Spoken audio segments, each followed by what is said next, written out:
സന്ധിവാതത്തിനെ പറ്റി പലപ്പോഴും നമ്മൾ കേട്ടിട്ടുള്ള 5 തെറ്റിദ്ധാരണകൾ.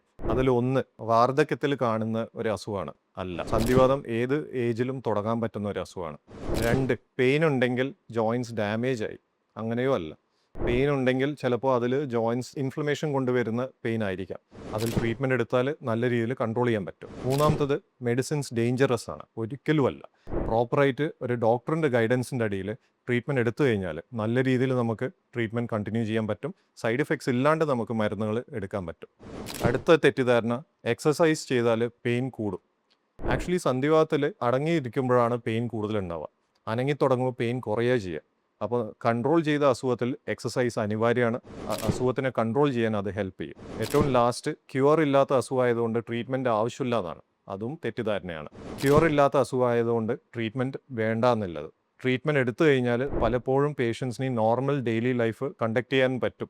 നമുക്ക് ട്രീറ്റ്മെൻറ്റ് പ്രോപ്പറായിട്ട് എടുത്തു കഴിഞ്ഞാൽ അസുഖത്തിനെ നല്ല രീതിയിൽ കൺട്രോൾ ചെയ്താൽ മുന്നോട്ട് മരുന്നുകൾ കുറക്കാനും ചിലവരിൽ നമുക്കത് നിർത്താനും പറ്റും. അതുകൊണ്ട് തന്നെ ഈ തെറ്റിദ്ധാരണകൾ മാറ്റിവെച്ച് നമുക്ക് ട്രീറ്റ്മെൻറ്റ് ഏർലി സ്റ്റേജിൽ സ്റ്റാർട്ട് ചെയ്യേണ്ടതാണ്.